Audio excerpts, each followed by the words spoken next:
कल संघ की 100 साल का वर्णन में किया था, यात्रा का वर्णन किया था। किस प्रकार उपेक्षा और विरोध के वातावरण में संघ स्वयंसेवकों ने अपने निष्ठा के बलबूते स्वयं को दांव पर लगाकर संघ को इन सब कालखंडों से पार किया।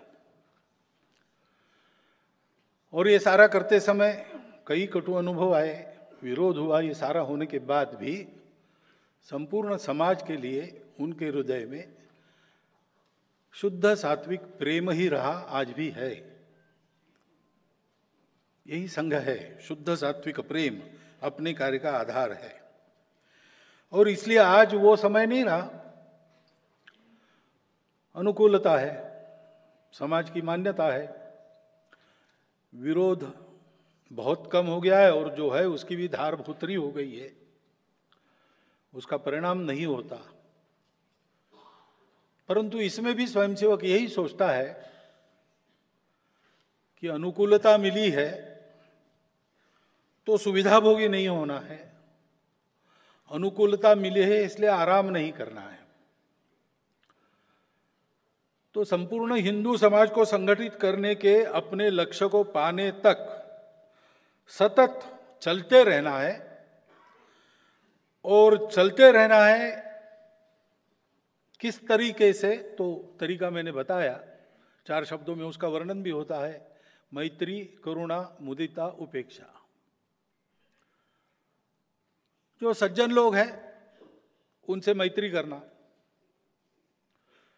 जो हमारे प्रति सज्जनता नहीं बरतते उनकी उपेक्षा करना। कुछ अच्छा होता है, किसी ने भी किया हो, अपने विचार का समर्थक हो न हो, विरोधी भी हो, लेकिन अच्छा करता है तो आनंद जताना। और जो दुर्जन है, पाप होता है, कुछ होता है, तो दुर्जनों की करुणा करना, घृणा नहीं करना।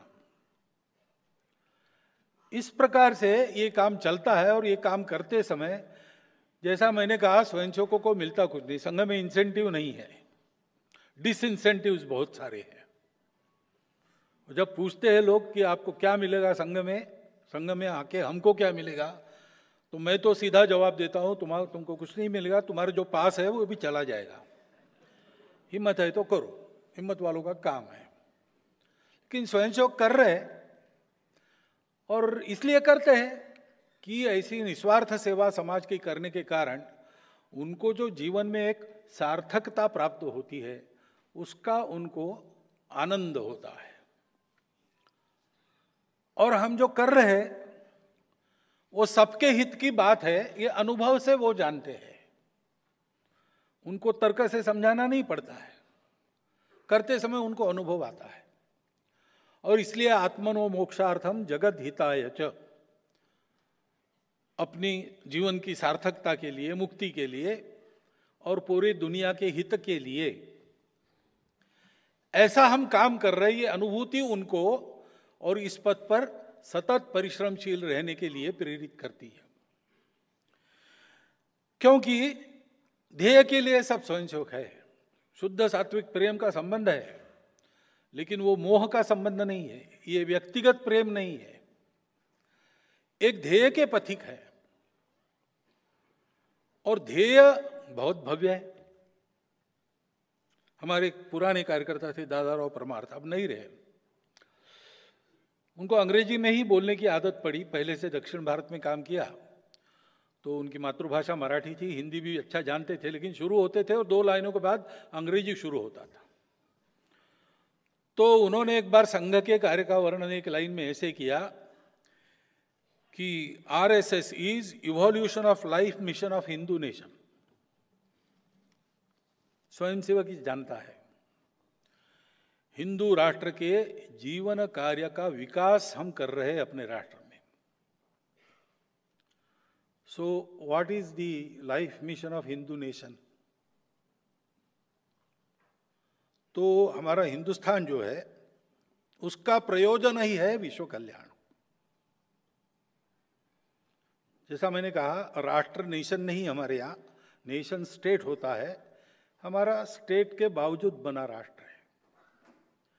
क्योंकि जैसा मैंने कहा कि विकास के क्रम में खोजते खोजते दुनिया ने अंदर खोजना बंद कर दिया, भारत ने चालू रखा। बहुत प्राचीन समय की बात है, हिस्ट्री के पहले है। और खोजते खोजते उनको अंदर एक तत्व मिल गया जो सबको जोड़ता है, सब स्तरों पर जोड़ने वाला चौथा तत्व। शरीर मन बुद्धि सब जानते हैं, लेकिन उनको जोड़ने वाला क्या है? व्यक्ति है, समूह है, सृष्टि है। व्यक्ति है, मानवता है, सृष्टि है। जोड़ने वाला क्या है? वो चौथा तत्व। वो हमारे ऋषि मुनि पूर्वजों को मिल गया और उसके जरिए उनको एक तो पता चला कि वास्तविक और शाश्वत सुख इससे मिलेगा, उपभोग से नहीं मिलेगा। उपभोग इंद्रिया करती है, देह नश्वर है, वो समाप्त हो जाता है।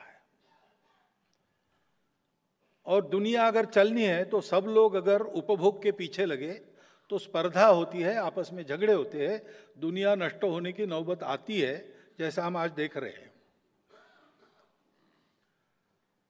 और इसलिए इन उपभोगों पर, बाहरी सुख के दौड़ पर संयम लगाकर हम लोग अंदर खोजे तो अंदर अपने को शाश्वत, कभी फीके न पड़ने वाले सुख का उगम मिल जाएगा, स्रोत मिल जाएगा। उसको पाना ये मनुष्य जीवन का परम लक्ष्य है। और इससे सब लोग सुखी होंगे, सब लोग समन्वय के साथ बाकी सबके साथ रह सकेंगे। दुनिया के कलह समाप्त होंगे, दुनिया में शांति और सुख रहेगा। और दूसरी बात उस तत्व ने सिखाई कि दिखते सब अलग अलग है, लेकिन सब एक है। एक है यानी सब अपने हैं। तो हिंदुत्व क्या है, हिंदूनेस क्या है, हिंदू की विचारधारा क्या है, सारांश अगर एक कहना है तो दो शब्द है, सत्य और प्रेम, अपनापन। दुनिया अपनेपन से चलती है, सौदे पर नहीं चलती, कॉन्ट्रैक्ट पर नहीं चलती, चल नहीं सकती। उस अपनेपन को सिखाना सारी दुनिया को, ये उन्होंने तय किया। अब ये करना है तो इक्के दुक्के का काम नहीं, उसके लिए एक फुल फ्लेज्ड एपरेटस चाहिए, एक पूरा राष्ट्र इसमें लगना चाहिए। इसलिए उनकी तपस्या से अपने राष्ट्र का निर्माण हुआ, ऐसा वेदों में वर्णन है।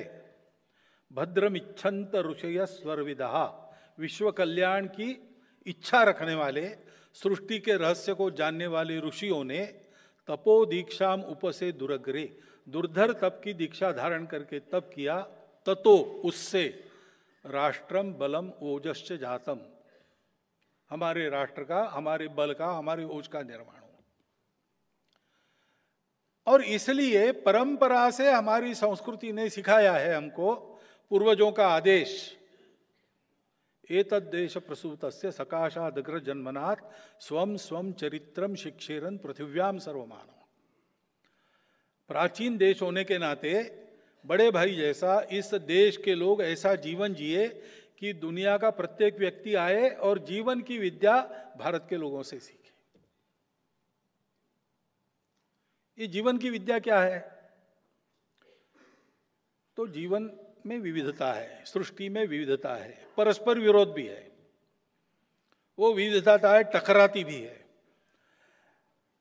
लेकिन ये सब विविधता एकता का ही आविष्कार है, तो उन सबको मानना, उन सबको संभालना और संभालते हुए साथ लेकर सबको चलना, सब सुखी हो। Maximum good of the maximum people नहीं, सर्वे भी सुखिनः सन्तु, सब सुखी हो, सर्वत्र का भला। हमारी विचारधारा में यही है। और ऐसे चलना तो एक समन्वय स्थापित करना पड़ेगा। उस समन्वय स्थापित करने के लिए मनुष्य को, क्योंकि वो बुद्धिमान है, सृष्टि का स्वामी वो बना है, सृष्टि उससे चलती है, बनती है, बिगड़ती है, उसको अपने ऊपर संयम लाना पड़ेगा, अपना कुछ छोड़ना पड़ेगा।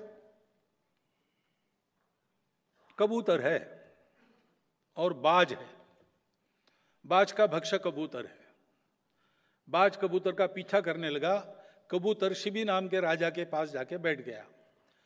राजा ने पहचान लिया इसके पीछे बाज लगा है, डर गया है, उसको छुपा लिया।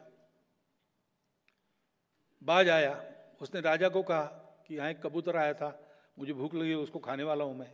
वो कहाँ है? तुमने छुपा के रखा है, उसको छोड़ो।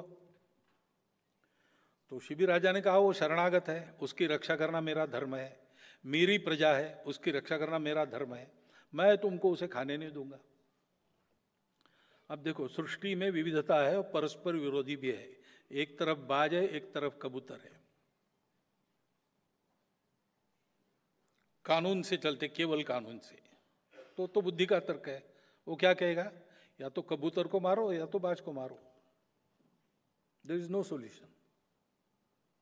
वो बाज कहता है शिवी राजा को कि तुम धर्म की दुहाई दे रहे हो, लेकिन मुझे प्रकृति ने धर्म दिया है मांस खाना, मैं उसको नहीं खाऊंगा तो तुम्हारे जैसे शाक सब्जी खा के नहीं जी सकता। तुम मेरे धर्म की हानि कर रहे हो और अपने धर्म की दुहाई दे रहे हो, ये धर्म नहीं है। क्योंकि धर्म पहले, मध्य में, अंत में, सदा सर्वदा सर्वत्र सबके लिए सुखदायी ही होता है। जहां दुख पैदा होता है वो धर्म नहीं है। अब ये समस्या है और इसका धार्मिक निदान क्या है? शिबी राजा कहेगा तुम्हारी बात ठीक है, तुमको मांस खाए बिना तुम्हारा जीवन नहीं चलेगा और अपना जीवन चलाना है, प्रत्येक का धर्म है। तो तुम्हारा भी धर्म रहे, कबूतर भी बचे, मेरा भी धर्म रहे। तो तुमको मांस खाना है, कबूतर का ही खाना है, ये नियम नहीं है। कबूतर के वजन के बराबर मेरा मांस काट के मैं देता हूं, तुम खाओ। मनुष्य को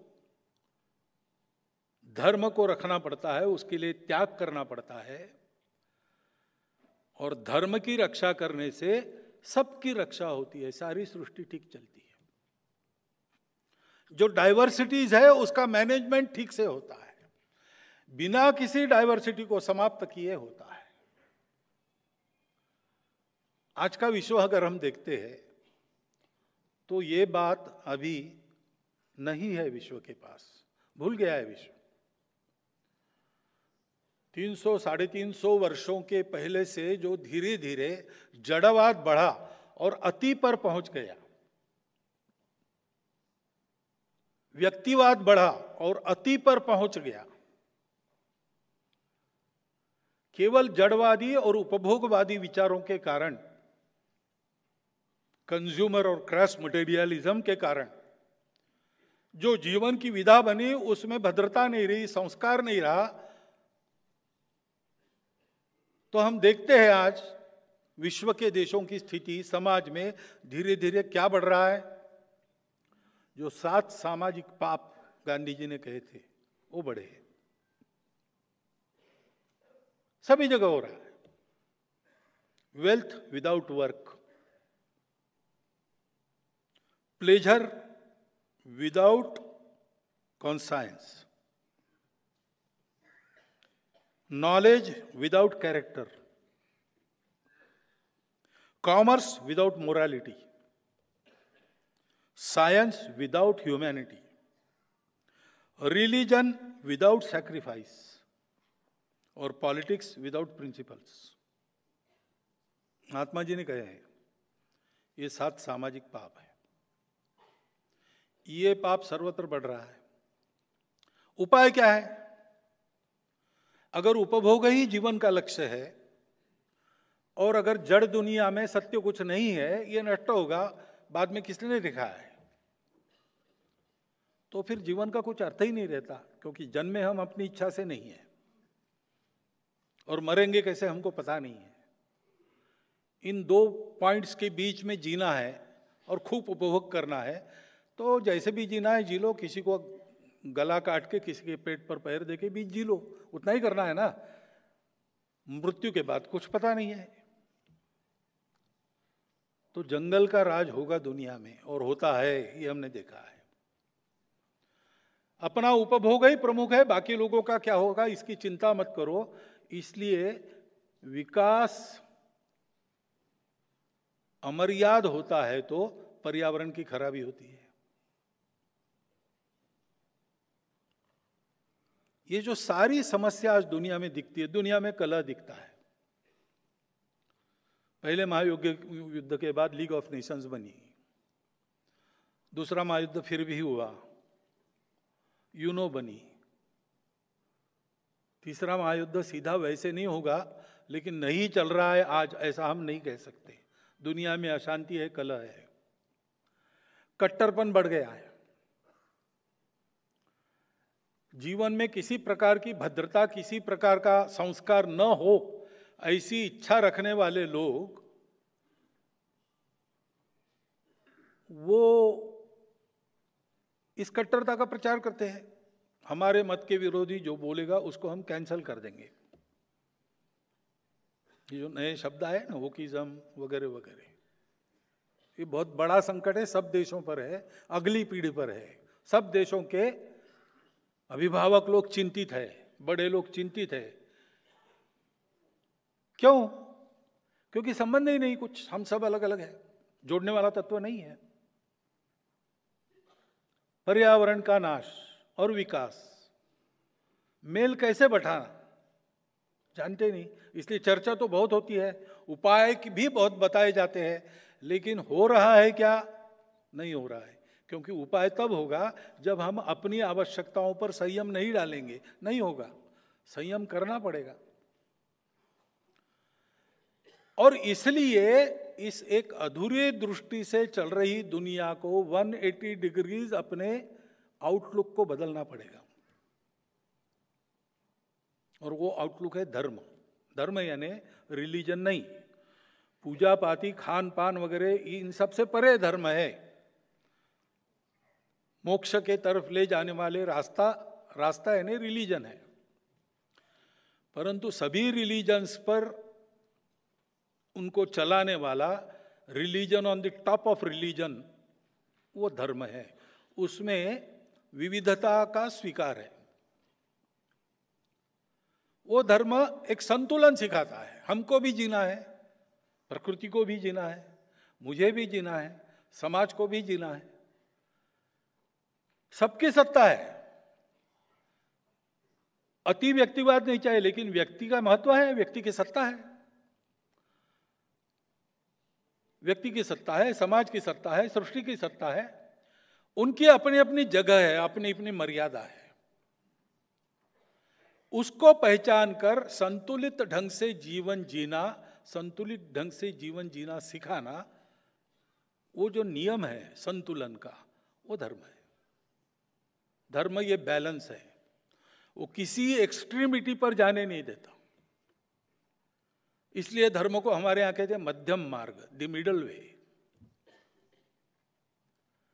ये सारा जो आचरण है, अपने जीवन को धार्मिक जीवन बनाकर सारी दुनिया को देना, इसकी आवश्यकता है। आज की दुनिया संबंधों को तरस रही है, और संबंध आज भी जतन किए जाते हैं, देखे जाते हैं, माने जाते हैं। ऐसा दुनिया का सबसे आगे देश कौन सा है? वो भारतवर्ष है। और ऐसा क्यों है? क्योंकि भारतवर्ष की यह परंपरा है। स्वामी विवेकानंद कहते थे, every nation has a message to deliver, a mission to accomplish, a destiny to fulfil. Bharat की डेस्टिनी क्या है? वो कहते थे, भारत धर्मप्राण देश है, दुनिया को समय समय पर धर्म देना ये भारत का कर्तव्य है। उसके लिए भारत को तैयार करना पड़ेगा, क्योंकि विश्व की आज इन समस्याओं का निदान अगर देना है तो हमको धर्म तत्व का विचार किए बिना हमारा काम नहीं होगा। कई प्रकार के प्रश्न आते हैं, आर्थिक उन्नति के प्रश्न आते हैं, लेकिन आर्थिक उन्नति पर्यावरण के लिए नाशक बनती है। आर्थिक उन्नति के कारण गरीब और अमीरी, इनमें जो दूरी है वो बढ़ रही है सर्वत्र। और आर्थिक उन्नति में दक्षिण के देश शिकायत करते कि हमको लूटा जा रहा है। चर्चाएं होती है, उपाय सुझाए जाते हैं, कुछ लिपापोती के जैसे उपाय हो भी जाते हैं, परंतु समस्याएं गई नहीं है। इसकी चर्चा बहुत हो रही, इन सब बातों की, शांति की चर्चा हो रही, पर्यावरण की चर्चा हो रही, उदारता की चर्चा हो रही, उपाय भी बहुत सुझाए जा रहे, अच्छे अच्छे लोगों ने इसमें काम किया है, परंतु result is far away and going far away. क्योंकि प्रामाणिकता से इसको सोचकर इसके लिए आवश्यक संयम त्याग जीवन में लाना, इसके लिए आवश्यक संतुलित विचार अपने बुद्धि का बनाना, ये काम करना पड़ेगा। उसके लिए धर्म दृष्टि को जानना पड़ेगा। ये धर्म, ये यूनिवर्सल है। वो हम भारत के लोग धर्म की बात करते हैं तो भारतीय खोज नहीं है, सृष्टि के प्रारंभ से वो अस्तित्व में है। जैसे गुरुत्वाकर्षण है, गुरुत्वाकर्षण है, आप मानो या आप मत मानो, वो तो आपकी मर्जी है। गुरुत्वाकर्षण पहचान कर मानकर चलेंगे तो बहुत बातें आपकी सरल हो जाएगी, नहीं मानेंगे तो आपको ही ठोकर लगेगी। ऐसे एक छोटे से कण का स्फोट होके इतना सारा विश्व बना। उसकी जो गति है उसको पहचान कर उसको ठीक से चलाने वाला जो एक प्राकृतिक नियम है वो धर्म है।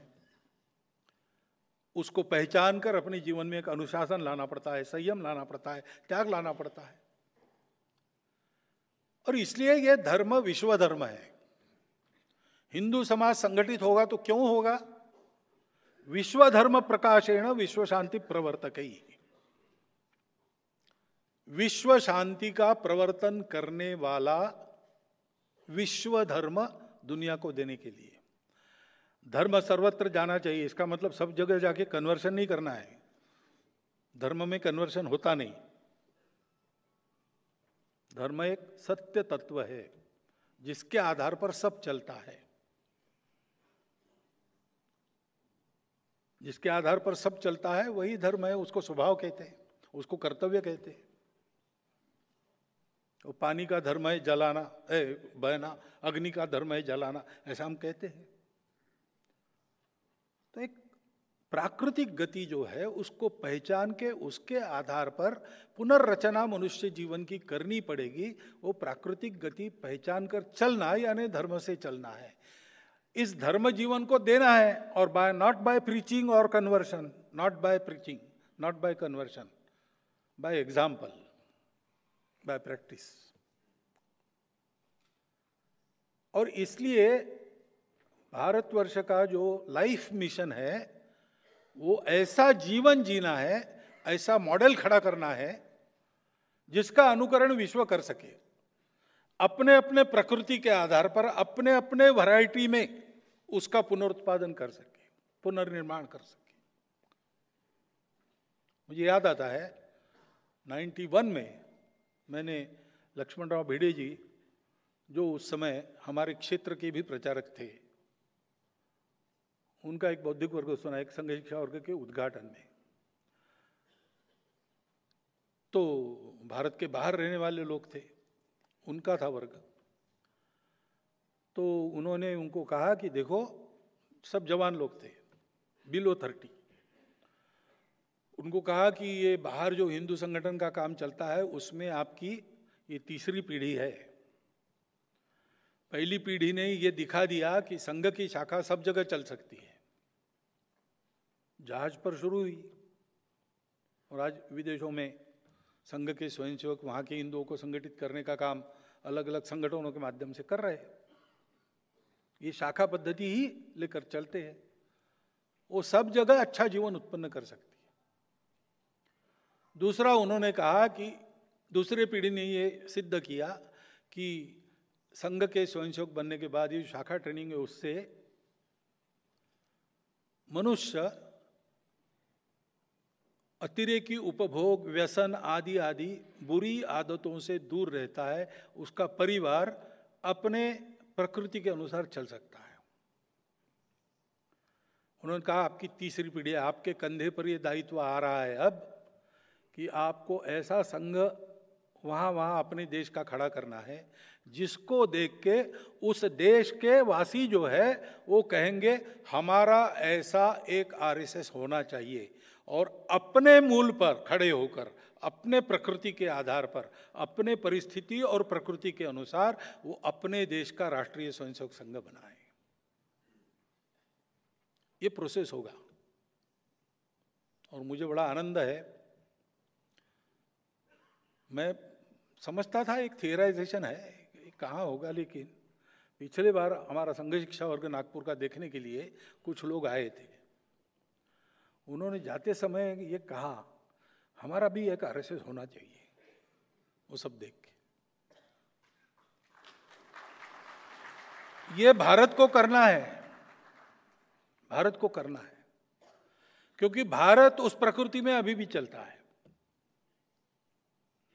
भारत ने सदा अपने नुकसान की अनदेखी करते हुए संयम बरता है, अपने नुकसान की अनदेखी करते हुए मदद की है, जिन्होंने नुकसान किया उनको भी संकट में मदद की है। व्यक्ति का अहंकार, उसके कारण शत्रुता बनती है, राष्ट्रों के अहंकार के कारण शत्रुता राष्ट्रों की बनती और कायम रहती है। उस अहंकार के परे हिंदुस्तान है।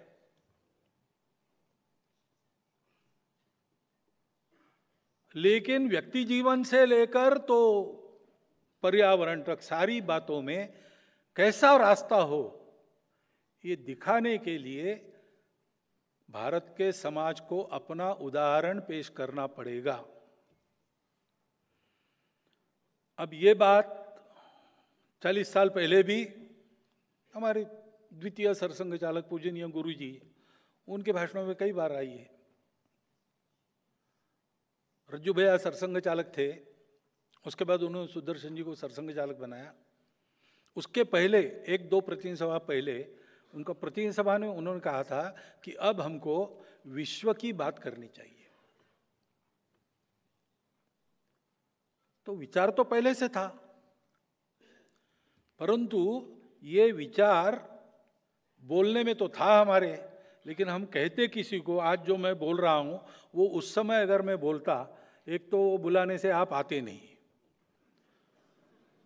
क्योंकि हमारी वो स्थिति नहीं थी, और आकर भी आप सुनते नहीं। अगर सुनते तो कहते कि ये कुछ सपना देख रहे, ये होने वाला है नहीं। भारत की भी वैसी स्थिति नहीं थी, आज है। आज भारत की वैसी स्थिति है, आज संघ की ऐसी स्थिति है। जो मैंने कहा अनुकूलता है, क्यों है? सारा समाज मानता है, विचार को मानता होगा, नहीं मानता होगा, परंतु हमारी साख को मानता है, उसका विश्वास है। और इसलिए हम कुछ बात कहते हैं तो समाज सुनता है, और इसलिए 100 साल पूरे हो रहे हैं। आगे का पड़ाव क्या है? तो आगे का ये पड़ाव रहेगा हमारा कि जो हम संघ में कर रहे हैं वो सारे समाज में हो। चरित्र निर्माण का काम, देशभक्ति जगाने का काम, और सारे समाज में हो नहीं रहा ऐसा नहीं है, करने वाले लोग हैं। यही काम अन्य अन्य पद्धति से करने वाले लोग हैं, व्यक्तिशाह करने वाले लोग हैं, संगठन भी है। उत्तम चारित्र संपन्न जीवन निर्माण करना अपने उदाहरण से, ऐसा जीवन जीने वाले व्यक्ति है।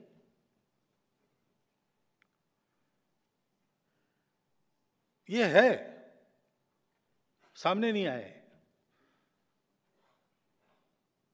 जो हम सुनते हैं, जो हम पढ़ते हैं, जो हम देखते हैं, वो क्या होता है? कभी कभी एयरपोर्ट पे बैठने का मौका होता है, टीवी पर वो आता है,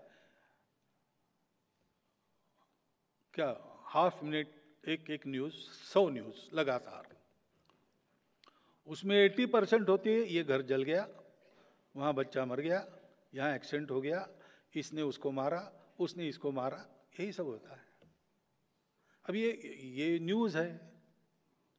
कुत्ता आदमी को काटे तो न्यूज नहीं है, आदमी काटे तो न्यूज है, तो न्यूज वही आती है।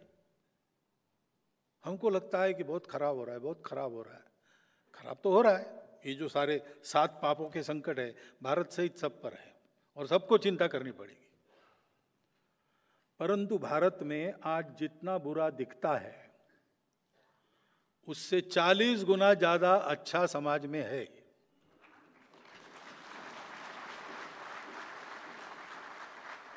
कोई केवल मीडिया रिपोर्ट के आधार पर भारत का मूल्यांकन करेगा तो वो गलत ही होगा।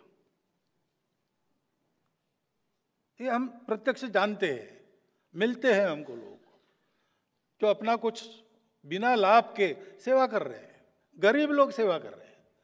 अरे भाई तुम्हारे अपने खाने के लाले ये क्यों करता है तू? पूछा मैंने एक को, प्राइमरी टीचर था, नौकरी छोड़ दी, उसकी पत्नी नौकरी करके घर चलाती थी और ये क्या करता था, रास्ते पर कोई अनाथ मिला किसी भी आयु का हो उसको घर में लेके आता था और वो अच्छा बन जाए अथवा वो समाप्त हो जाए तब तक उसकी सेवा करता था। हमने उनको पूछा कि आप तो लोअर इकोनॉमिक ग्रुप में हो, आय की दृष्टि से कैसे चलता? और 40 लोग उसके घर में पड़े थे उस दिन। तो क्यों करते हो? तो बोले मुझे अच्छा लगता है, मुझे समाधान मिलता है। ऐसे बहुत लोग हैं भारत में। धर्म का व्याख्यान मैं यहां दे रहा हूं, लेकिन धर्म को जीने वाले गांव गांव में मिलेंगे आपको, शहरों की झुग्गी झोपड़ियों में भी मिलेंगे। ये सारा जो भारत का बल है जो आज बिखरा है लेकिन सक्रिय है, उसको एक पूरक रचना में बांधना है।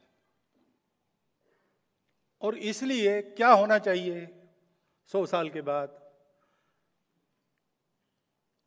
अब जो मैं कहूंगा वो तो पहले संघ में अप्रूव होना पड़ेगा, वो संघ की प्रतिनिधि सभा तय करती है, मैं तय नहीं करता हूं। लेकिन उनके सामने क्या है ये मैं बता सकता हूं, उनके विचार में क्या है। ये अगर हमको करना है तो हमको समाज के कोने कोने में पहुंचना पड़ेगा। कोई व्यक्ति, कोई कुटुंब अनटचड न रहे, ऐसा हमारे कार्य का विस्तार हमको करना पड़ेगा। भौगोलिक दृष्टि से सब तरफ, एक एक गांव में, एक एक गली मोहल्ले में, एक एक घर तक, समाज के सब वर्गों में और समाज के सब स्तरों में, गरीबी रेखा के नीचे वालों से लेकर तो अमीरी रेखा के ऊपर वालों तक,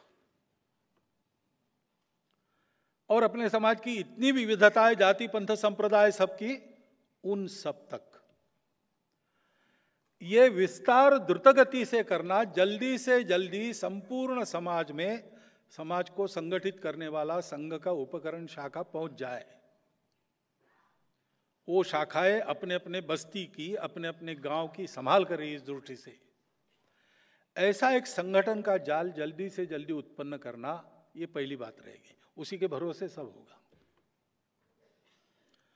और ये जो सज्जन शक्ति बिखरी पड़ी है समाज के सब वर्गों में है, सब स्तरों में है, उनको संपर्कित करना, हम उनसे संपर्क करेंगे और उनका आपस में संपर्क भी बनाएंगे ताकि वो लोग करें काम, अपना अपना काम करें, अपने अपने रीति से करें। कोई संघ में आकर ही उनको करना चाहिए ऐसा नहीं है। केवल नेटवर्किंग रखे, उनको पता रहे कि और भी लोग हैं, और भी लोग हैं, ये पता रहने से और उत्साह बढ़ता है, आदमी काम करता है। और इन सब का करना परस्पर पूरक हो जाए। बाधक तो होता ही नहीं, अच्छा ही काम करते सब लोग, लेकिन कॉन्शियसली एक कॉम्प्लीमेंटेशन उनका हो जाए, उनमें कोऑर्डिनेशन आ जाए, ताकि सब लोग मिलकर समाज के परिवर्तन के काम में अग्रसर हो जाए। दूसरी बात है कि ये होना है तो इतना बड़ा समाज है, इतनी सारी विविधताएं हैं, और जैसा मैंने कहा कि सृष्टि की विविधताएं परस्पर विरोधी भी होती है, किसी कारण टकराव भी पैदा होते हैं। तो समाज में अविश्वास और दुर्भावना है तो समाज इकट्ठा होकर कोई काम डिलीवर नहीं कर सकता। इतना बड़ा काम समाज को करना है तो उसको तैयार होना पड़ेगा। उसके लिए आपस में सद्भावना अतिशय आवश्यक काम है। तो हम प्रयास करेंगे कि समाज के ऐसे सब जो वर्ग है, उनको चलाने वाले लोग होते हैं, उनके मुखिया लोग होते हैं, उनके ओपिनियन मेकर्स होते हैं, ऐसे लोगों में परस्पर नित्य संबंध बना रहे और परस्पर नित्य संबंध के चलते वो मिलते रहे और मिलकर वो 3 काम करे। जिस वर्ग से वो संबंधित है उस वर्ग की उन्नति, भौतिक और नैतिक दोनों प्रकार की, रूढ़ि कुरीतियों से उनकी मुक्ति, उनके जीवन में सुधार, उसके साथ साथ उनको ये एहसास हो सबको, अपने वर्ग के लोगों को, कि हमारा एक वर्ग है समाज का, हमारी एक विशिष्टता है, लेकिन उसके बावजूद हम इस पूरे समाज के अंग है, पार्ट एंड पार्सल। ये पूरा समाज रहेगा तो हमारा अस्तित्व रहेगा और हमारा बढ़ना पूरे समाज के बढ़ने का कारण होना चाहिए। ये एक समझदारी उनकी बने, ये पहला विषय है। दूसरा विषय है कि ऐसे सब वर्गों के लोग मिलकर जब बात करेंगे तो सोचेंगे कि जिस भौगोलिक कार्यक्षेत्र में हम हैं उस कार्यक्षेत्र में अगर कोई अभाव है और अगर कोई समस्या है तो उस समस्या का निरसन और अभाव की पूर्ति हम अपने बलबूते कितनी कैसी कर सकते हैं उसको तय करना और अगले मिलने के पहले उसको पूरा करना। तो जो पहली बात कही मैंने कि हम पूरे समाज के अंग है, ये भाव और पक्का होगा, वो अनुभूत बात हो जाएंगी। और तीसरी बात है कि हम सब लोग मिलते हैं आपस में, हम वर्गों में कोई दुर्बल वर्ग अगर है तो उसके लिए हम सब मिलकर अगली बैठक के पहले क्या करेंगे, क्या आवश्यक है, वो हम हमारे बलबूते कितना और कैसा कर सकते, वो तय करके उसको पूरा करना। ये एक समाज के स्वभाव में आ जाए, वो एक सहज स्वाभाविक प्रक्रिया बन जाए, इसका प्रयास हम लोग करेंगे।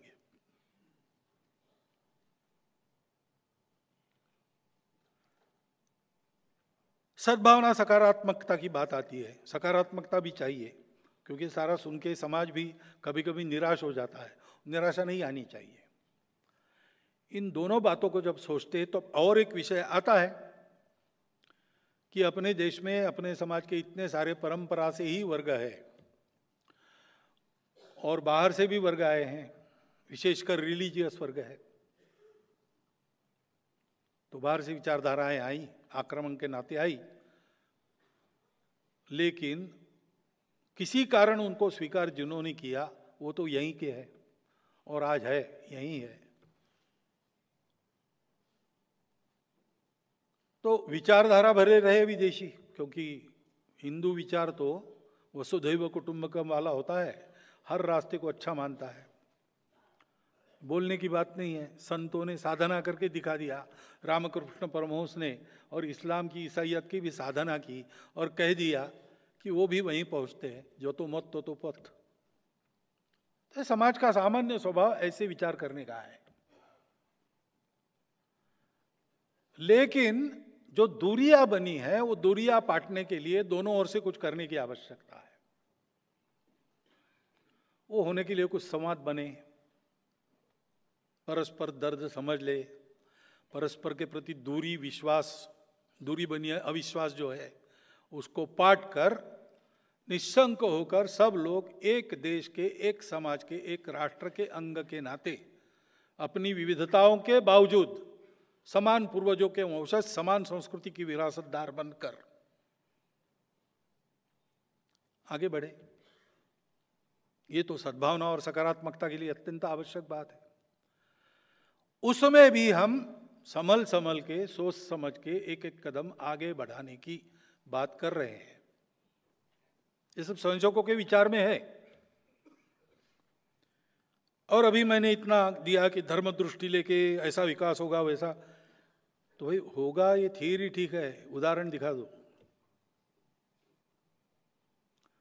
तो हम जो बोल रहे हैं उसके आधार पर हमको चिंतन करना पड़ेगा बहुत, क्योंकि ये दृष्टि तो एक जनरल ठीक है, उसको अब अप्लाई करना है तो परिस्थितियां क्या है, समय क्या है, देशकाल परिस्थिति के अनुसार क्या बदलना है, क्या नहीं बदलना है, ये सब सोच के आज के परिस्थिति में, आज के समाज में ये कैसे हो सकता है, इसके उदाहरण खड़े करने पड़ेंगे।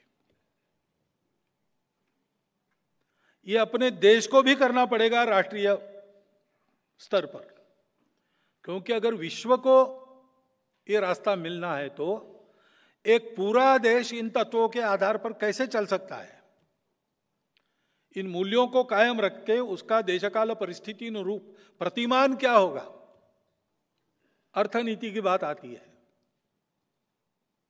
हम कहते हैं कि हमारी अर्थनीति तो विकेंद्रित उत्पादन वाली होगी, एबंडेंट उत्पादन वाली होगी, मास प्रोडक्शन नहीं, प्रोडक्शन बाय मासेस होगा, लेस एनर्जी कंजम्पशन, पर्यावरण के लिए हितकारी होगी, रोजगार देने वाली होगी, मानवीय होगी, तकनीकी भी होगी तो मानवीय होगी। होगी ठीक है, लेकिन अभी बताओ,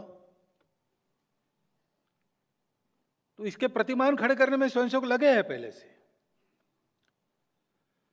पूरे देश के लिए कैसा हो सकता है, इसका पहले चिंतन होना चाहिए। उस चिंतन में केवल संघ वाले रहे ऐसा नहीं है, बहुत सारे आर्थिक दृष्टि से प्रवीण लोग हैं, जानने वाले लोग हैं, अलग अलग मत होते ही है, इश्यूज पर मत हमेशा अलग अलग होते हैं। मूल्यों, इन मूल्यों के बारे में किसी का मतभेद नहीं रहता है, लेकिन इसका एप्लीकेशन कैसा करे, इसके 1000 तरीके हो सकते हैं, 1000 मत हो सकते हैं। उन सब ने बैठकर इसकी चर्चा चलाकर एक प्रतिमान खड़ा करना जो व्यावहारिक है और जो एक रास्ता दिखाएगा। ये राष्ट्रीय स्तर पर भी होने की बात है, स्थानीय स्तर पर भी होने की बात है। छोटे छोटे स्थानीय प्रतिमान खड़े करने में तो अब स्वयंसेवक आगे बढ़े, यश है। केवल स्वयंसेवक नहीं, और भी लोगों ने ऐसे प्रतिमान खड़े किए हैं। उन सब से नेटवर्किंग करना, एक्सचेंज करना, ये सब चल रहा है। परंतु इन सब के एक सुसूत्रता के आधार पर पूरे देश का ऐसा चिंतन बनाना, एक प्रतिमान प्रस्तुत करना, इसकी आवश्यकता है। इस दिशा में हमको आगे बढ़ना पड़ेगा, हम लोग आगे बढ़ेंगे। फिर ये हम बोल रहे हैं, लेकिन ये बात समझ में तब आएगी, क्योंकि अपरिचित आदमी बोलता है तो लोग सोचते हैं बोल तो ठीक रहा है, इसके अंदर क्या है। और अपरिचित आदमी बोलता है तो परिचय तो होता है, जैसे मंच से मेरा परिचय हुआ। अब उन्होंने जो बताया वो आपको पता है, लेकिन मैं कैसा हूं ये आपको अभी पता नहीं है। वो आप मिलेंगे, 10 बार मिलेंगे, इस स्थिति में क्या किया, ऐसा सब देखेंगे तब आपको पता चलेगा कई सालों के बाद। तो बताया जाता है, लेकिन बताया जो जाता है उसका विचार हो जिनको सुनाते हैं उनसे, इसके लिए भी एक संबंधों की स्थिति आवश्यक है। तो इस विचार के आधार पर सर्वत्र संपर्क होना पड़ेगा, और सबसे पहले पड़ोसी देशों में होना पड़ेगा। भारत के अधिकांश पड़ोसी देश पहले कभी भारत ही थे,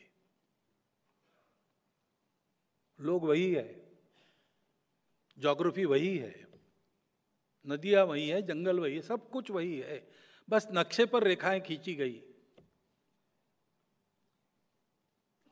तो पहला तो कर्तव्य बनता है कि ये जो अपने ही है वो अपनत्व की भावना से जुड़ जाए। देश रहेंगे अलग अलग, पहले भी थे, लेकिन जो विरासत में मूल्य मिले हैं उनके आधार पर इन सब की प्रगति हो, इन सब की प्रगति हो, इसमें भारत का अवदान हो, कुछ योगदान हो। सबसे बड़ा भारत है, और इसलिए उनको जोड़ना, उनके यहाँ ध्यान देना, वहाँ शांति रहे, वहाँ स्थिरता रहे, वहाँ विकास हो, वहाँ का पर्यावरण ठीक रहे, वहाँ लोगों में संस्कार हो। पंथ संप्रदाय अलग अलग होंगे, परंतु संस्कार के बारे में किसका मतभेद है क्या? ऐसा बिल्कुल नहीं है। इसके लिए हम प्रयास करते हैं तो सभी जाति वर्ग के, सभी पंथ संप्रदायों के लोग इसमें सहमत है, ये सब हो। इस दृष्टि से जिसको आज की भाषा में आउटरीच कहते हैं, हम कहते हैं संपर्क, जीवंत संपर्क, मनुष्यों का मनुष्यों से मिलना, हृदय से हृदय की बात करना,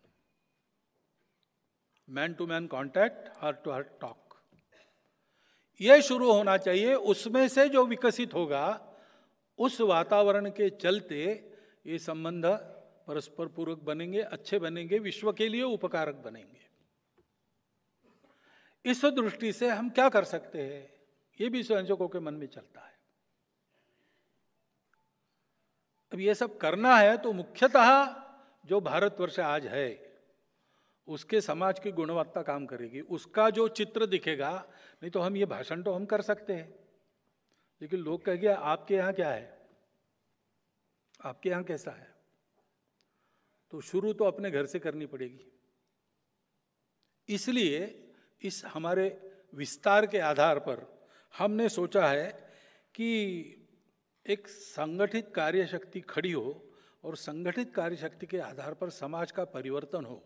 समाज का परिवर्तन यानी व्यवस्थाओं का परिवर्तन नहीं होता है, समाज का परिवर्तन यानी समाज के आचरण का परिवर्तन होता है, समाज की संगठित अवस्था का निर्माण होता है। उसके आधार पर व्यवस्था बदलती है, नहीं तो व्यवस्था बदलती नहीं, कोई व्यवस्था अपने आप को बदलती नहीं है। समाज तब बदल सकता है जब वो गुण संपन्न हो, संगठित हो, उसके सामने एक स्पष्ट दृष्टि हो, उसका आचरण वैसा हो। तो आचरण से बात शुरू करनी है, तो इस आचरण में परिवर्तन लाने वाले कुछ काम हमने शुरू किए हैं, आपके कान पर आए भी होंगे। लेकिन फिर एक बार मैं उल्लेख करता हूं, क्योंकि अब हम स्वयंसेवक और उनके घरों में ये काम हो, उसके आधार पर अड़ोस पड़ोस के समाज को उसमें सहभागी करते हुए समाज में ये प्रवर्तित हो। उन 5 कामों को हम कहते हैं पंच परिवर्तन। बहुत सरल काम है, कोई साधन नहीं चाहिए, कुछ नहीं चाहिए, करने की इच्छा चाहिए। करने कैसा है उसका एक उदाहरण चाहिए। उदाहरण स्वयंसेवक बने, एकदम 100% नहीं बन सकते, 100% बनते तक रुक भी नहीं सकते, क्योंकि अर्जेंट नीड है। इसलिए स्वयंसेवक 5 कदम आगे जाए, आज है, और समाज को हम साथ में बुलाए। इसका एक फायदा है, स्वयंसेवक 10,000 कदम आगे जाकर समाज को बुलाएंगे, समाज आएगा नहीं, हमारे बस की बात नहीं कहेगा। लेकिन 5 कदम आ गया तो आसानी से आता है। ऐसे ये 5 काम है, आपको पता है, जो सामाजिक पापों की बात है, संस्कारहीनता के कारण, संबंधों के अज्ञानता के कारण जो होती है, उसको ठीक करने के लिए कुटुंब प्रबोधन। बच्चे, विशेषकर नई पीढ़ी पढ़ी लिखी, उसका माइंडसेट इंडिविजुअलिस्टिक बनते चला जा रहा है। उसका मोबाइल क्या कर रहा है, वो मोबाइल में देखने के लिए परमिशन लेनी पड़ती है आजकल, ऐसा है। सब प्राइवेट रहता है, वो क्या कर रहा है वो बताता नहीं। हम पूछेंगे तो लिमिटेड बताता है, ज्यादा पूछेंगे तो उसको लगता है कि ये टायरनी है। जो उसको फीड किया गया है वैसा कर रहा है। अब ये संबंधहीनता की ओर जाने वाला रास्ता है, जिसके दुष्परिणाम हम देख रहे सर्वत्र।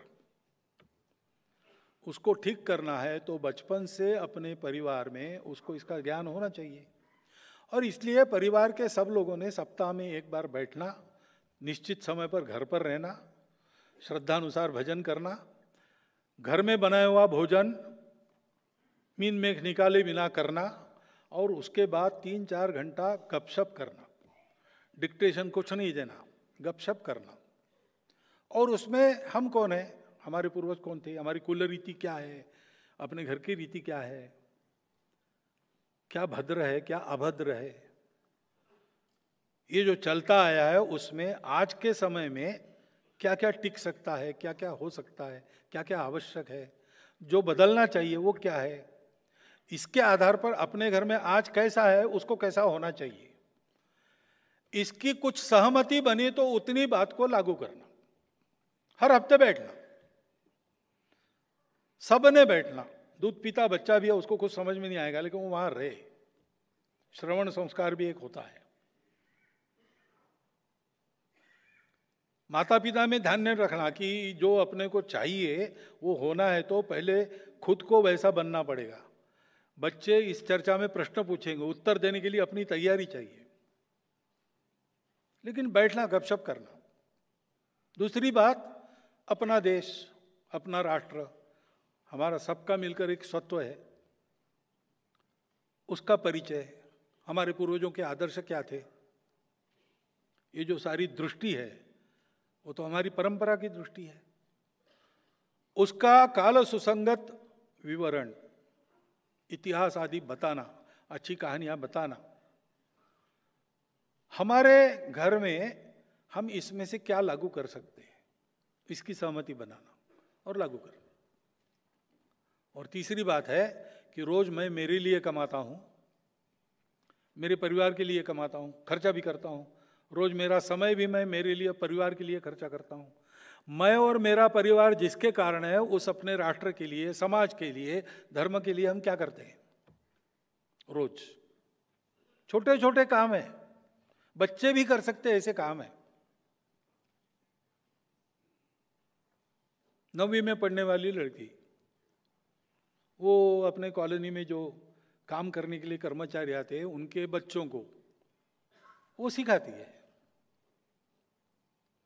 छोटा बच्चा भी कर सकता है। घर में एक पौधा लगाना, उसकी चिंता करना छोटा बच्चा भी कर सकता है। सोचना क्या क्या हो सकता है, कौन क्या कर सकता है, कौन कितना समय देता है समाज के लिए, ये चर्चा करना और चर्चा में से सहमति बनाना, सहमति लागू करना। जब ऐसे काम बच्चे करने लगेंगे तो अपने आप उनको संबंधों का महत्व ध्यान में आएगा, भाषण से नहीं आएगा। अनुभूति देनी पड़ेगी, अनुभूति देनी पड़ेगी। कभी जाते हैं घूमने के लिए, तो जैसे सिंगापुर जाते हैं, पेरिस जाते हैं, वैसे कभी ले जाओ, कुंभलगढ़ में ले जाओ,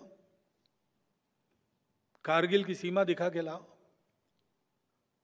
अपने शहर में कोई झुग्गी झोपड़ी है, वहां लोग रहते, कैसे रहते, दिखा के लाओ।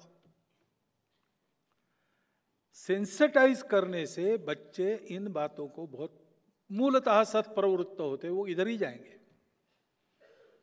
12 साल तक उसकी अपने घर में एक मेंटल पोजीशन बन जाती है, वो बननी चाहिए। यह है कुटुंब प्रबोधन। दूसरा जो सबको समझ में आता है और तुरंत लोग उसका अनुकरण भी करते, पकड़ लेते, वो है पर्यावरण। अब नीतिगत बातें तो बड़ी है, उसको बदलने में बहुत समय लगेगा। इतने आगे बढ़ गए हम लोग कि अगर तुरंत मुड़ेंगे तो गाड़ी उलट जाएगी। वो तो एक लंबा घुमावदार आर्क लेके धीरे धीरे घूमना पड़ेगा। लेकिन अपने जीवन में कुछ करने की छोटी बातें तो हम कर सकते हैं। अभी 3 बताई है, पानी बचाओ, सिंगल यूज प्लास्टिक हटाओ और हरियाली पेड़ लगाओ, और उत्साह से लोग करते हैं। इससे मनुष्यों में एक मानवीयता भी आती है, पर्यावरण का सुधार भी होता है। इसके सामूहिक उपक्रम चलते हैं, उसमें भाग लेना, अपने घर में ये करना। तीसरी बात है सामाजिक समरसता, जो करने में कठिन है लेकिन करनी ही पड़ेगी। समानता, समता की बात करना तो आसान है, लेकिन ये विषमता कहाँ है?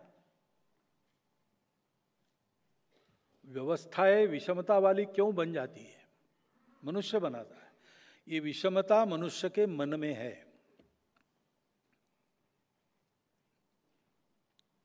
मुझे किसी मनुष्य को देखकर या उसका नाम सुनकर अच्छा ये जाति होगी ऐसा लगता है, ये गड़बड़ है। मनुष्य को देखकर मैं एक मनुष्य को देख रहा हूं ऐसा मुझे नहीं लगता, मैं एक जाति वाले को देख रहा हूं ऐसा मुझे लगता है। क्लास 1 है कि क्लास 4 है ऐसा मुझे लगता है।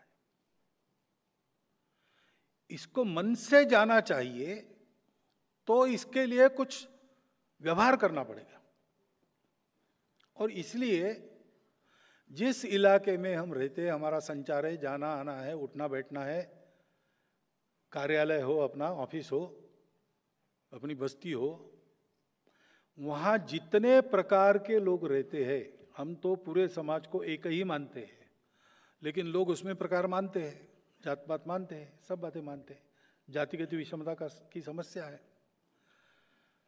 सब प्रकार के लोगों में अपने मित्र होने चाहिए व्यक्तिगत,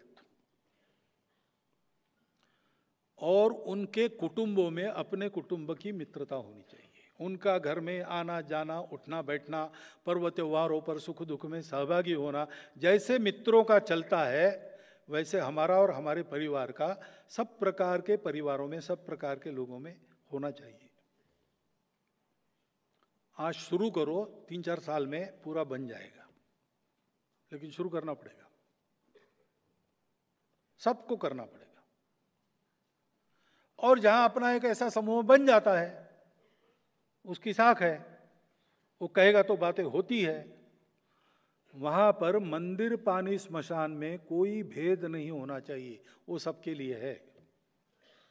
मंदिर मंदिर के भक्तों के लिए है, भक्त किस जात का है वगैरह नहीं पूछा जाता। पानी पानी सब मनुष्यों के लिए है, उसमें भेद नहीं होता। मरने के बाद भी स्मशान में भेद क्यों होना चाहिए? ये करना अपने गांव में, अपनी बस्ती में। और चौथी बात है कि आत्मनिर्भरता सब बातों की कुंजी है, विकास भी करना है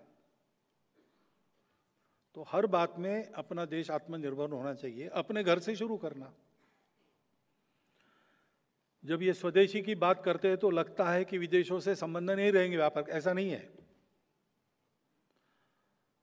आत्मनिर्भर होना यानी बाकी लोगों को बंद करना नहीं है, आत्मनिर्भर होना है, लेकिन दुनिया परस्पर निर्भरता पर चलती है, कुटुंब भी परस्पर निर्भरता पर चलता है, और इसलिए अंतर्राष्ट्रीय व्यापार तो चलेगा और उसमें लेन देन होगी, बस इसमें दबाव नहीं होना चाहिए, स्वेच्छा होनी चाहिए।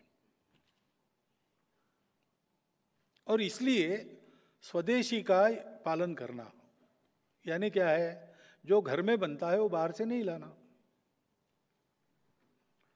गर्मी के दिनों में आप अच्छा नींबू की शिकंजी बनाकर खा सकते हो, वे पी सकते हो, कोका कोला और क्यों लाना,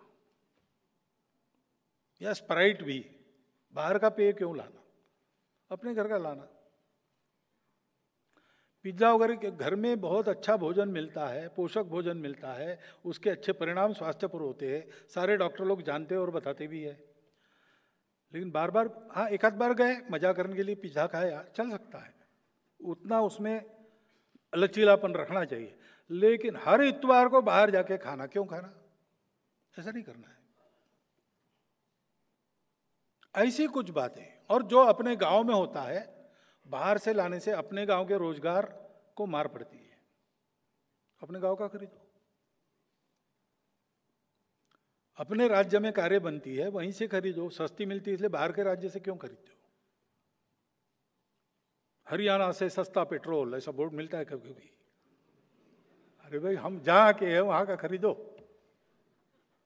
क्योंकि उस पर पेट चलता है। ऐसे ही अपने देश में जो बनता है वो बाहर से लाने की जरूरत नहीं है, जीवन आवश्यक है और अपने देश में नहीं बनता, बाहर से लेंगे। देश की नीति में स्वेच्छा से अंतर्राष्ट्रीय व्यवहार होना चाहिए, दबाव में नहीं जाना चाहिए। यह स्वदेशी है, क्या लेना, कितना लेना, बाहर से इन्वेस्टमेंट लाना नहीं लाना, ये इश्यूज है, उस समय के प्रश्न है, परंतु तत्व ये होना चाहिए, ये स्वदेशी है। और दूसरी भाषा बात है, अपने घर के चौखट के अंदर अपनी भाषा चाहिए, अपनी वेशभूषा चाहिए,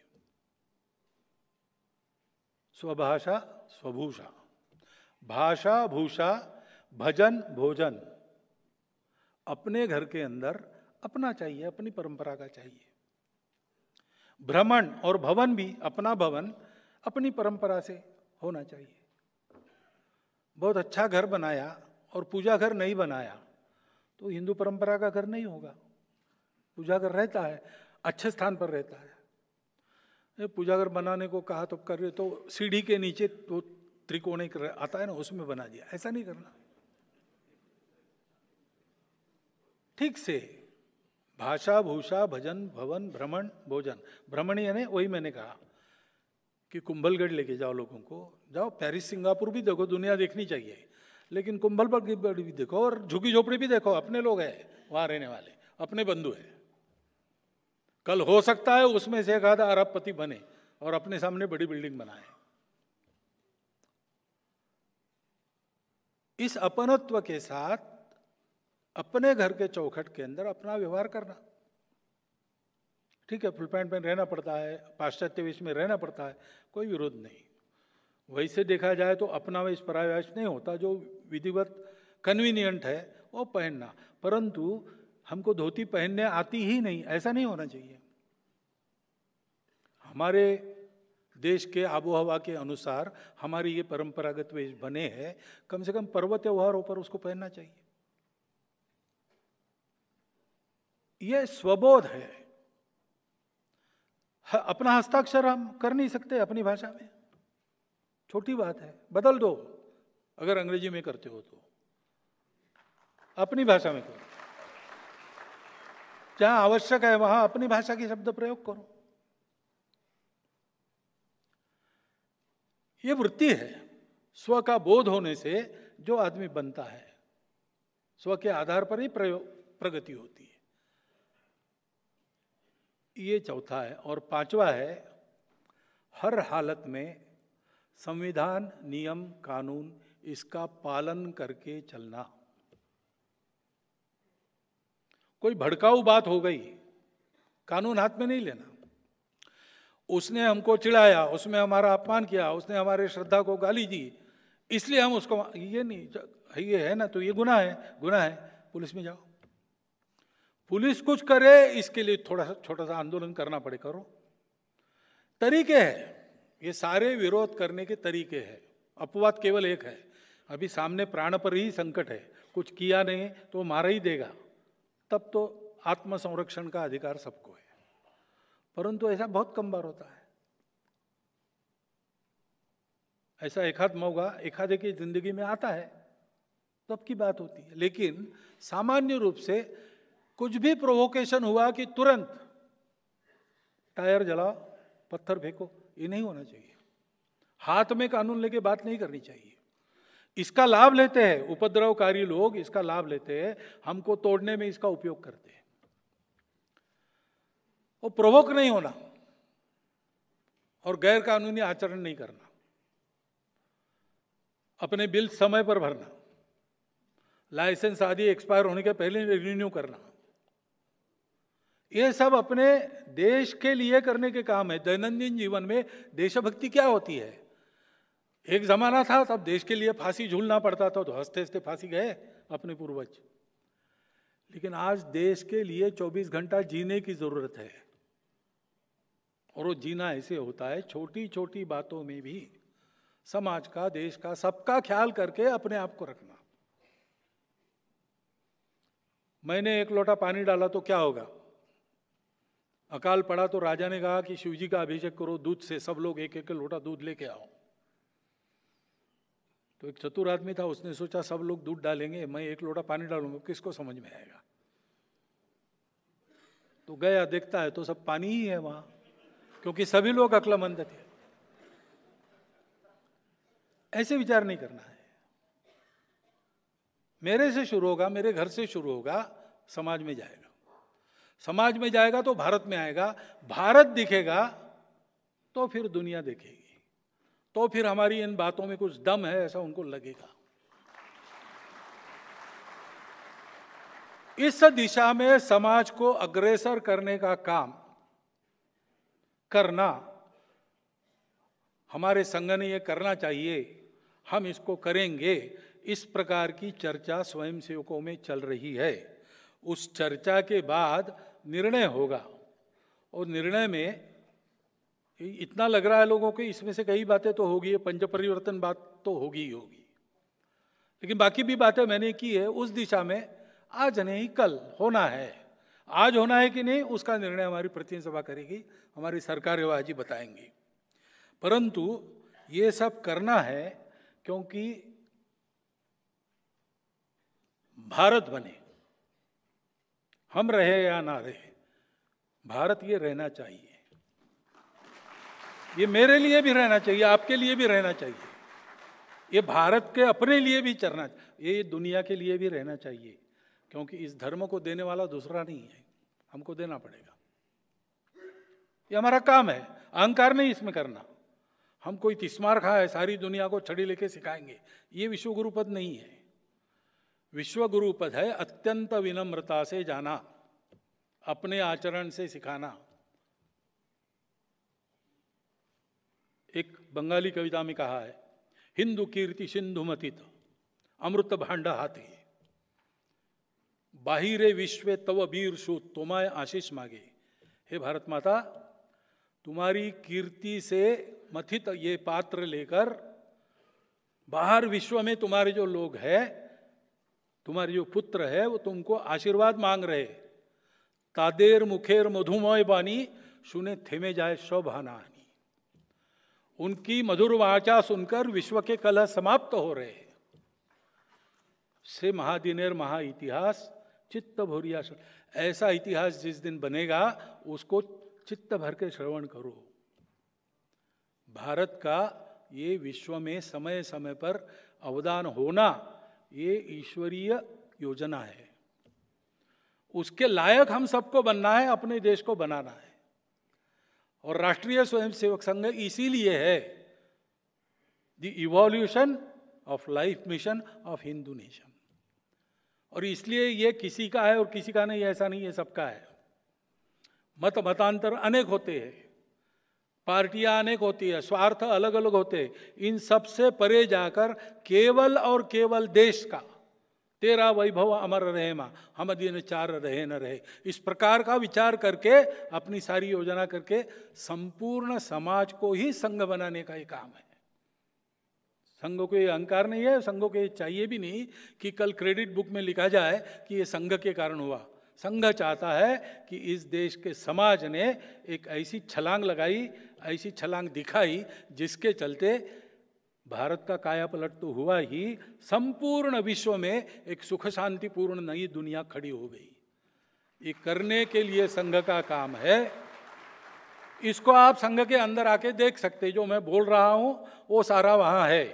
कभी भी बताकर बिना बताए संघ के घरों में जाइए, शाखा में जाइए, संघ के कार्यक्रमों में रहिए, आपको ये सारी बातें वहां बीज रूप में या धीरे धीरे विकसित होते हुए मिलेगी।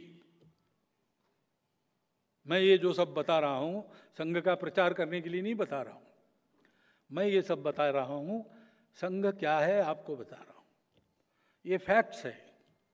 आप जो भी सोचेंगे संघ के बारे में वो फैक्ट्स पर आधारित होना चाहिए। कन्विंस आप हो, ये मेरा आग्रह नहीं है। ये सब सुनकर आप विपरीत मत भी बना सकते, लेकिन सरसंघ चालक ने ये जो बताया या संघ में हमने जो जाके देखा उसके आधार पर हम ये कर रहे, ऐसा कहने की आपको मोहलत होनी चाहिए। इसलिए ये आपने सुना है, यहाँ रुकिए नहीं, समय समय पर एकदम सब लोग आएंगे तो हमारे पास जगह नहीं है। बारी बारी आप सब लोग आके संघ को अंदर से देखिए, संघ को समझिए, और अगर ये बात आपको ठीक लगती है, जो मैंने बताई वहाँ मिलती है, तो अपने व्यक्तिगत जीवन से लेकर तो सारे विश्व के जीवन को संभालने वाला, विश्व धर्म विकसित करने के इस काम में भारत को तैयार करने वाला ये अभियान, उसके आप सहयोगी कार्यकर्ता बनिए। इतनी एक बात आपके सामने अनुरोध के रूप में रखता हूँ। 2 दिन लंबे भाषण आपने मेरी सुन ली है, इसलिए आपका धन्यवाद करता हूँ। और कल आपसे प्रश्नों को आमंत्रित करता हूँ। इतने सारे प्रश्न आएंगे तो उसको थोड़ा बनाना पड़ेगा, छूटेगा कुछ नहीं, विषय सब आएंगे, लेकिन प्रश्न कंडेंस्ड हो गए। इतनी एक बात बताता हूँ और मेरे 4 शब्द समाप्त करता हूँ।